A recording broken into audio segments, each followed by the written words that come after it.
यवतमाळमध्ये फासेपारधी समाज संघटनेने आदिवासी विकास मंत्री अशोक उईके यांच्या घरासमोर विविध मागण्यांसाठी हे आंदोलन केलं। उईके हे मुंबईमध्ये असल्याने त्यांनी आंदोलकांशी फोनवरून चर्चा केली, त्यानंतर हे आंदोलन मागे घेतले।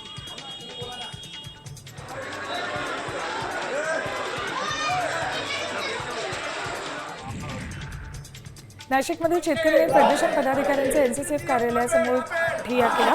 नाफेड आणि एनसीसीएफने खरेदी केलेल्या कांद्याचे पैसे मिळत नसल्याने कांदा उत्पादक आत्महत्या झाले। 24 तासात पैसे न दिल्यास आत्महत्येचा इशारा शेतकऱ्यांनी दिला।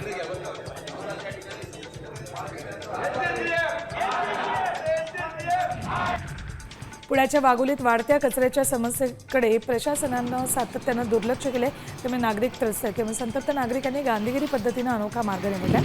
कचऱ्याची पोती उचलून थेट सहाय्यक आयुक्तांच्या दालनात नेली।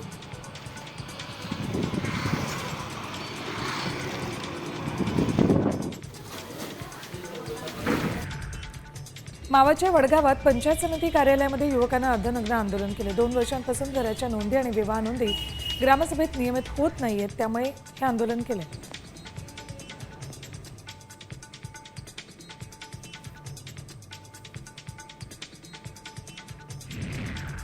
उल्हासनगरमध्ये ईद निमित्त भव्य रॅलीचं आयोजन केलं होतं।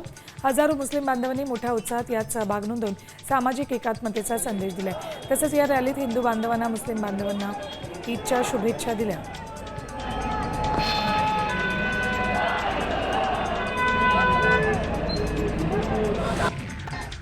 धुळ्यात ईद निमित्त दरवर्षीप्रमाणे यंदाही मिरवणूक डीजेच्या आवाजात शिवाय काढण्यात आली।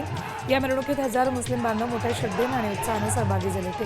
शहराच्या विविध भागातून मार्गक्रमण करताना मिरवणुकीचे ठिकठिकाणी स्वागत केलं।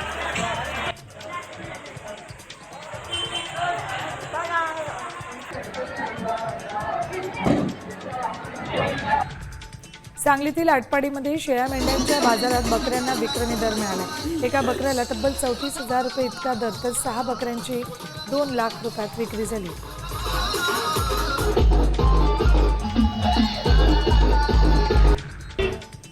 भुसावळ शहरात मुस्लिम बांधवांनी ईद निमित्त जुलूस काढला। जुलूस दरम्यान हिंदू मुस्लिम बांधवांच्या एकात्मतेचं दर्शन दिसलं। तसंच पोलीस प्रशासनानं मुस्लिम बांधवांचं गुलाबाची फुलं देऊन स्वागत केलं।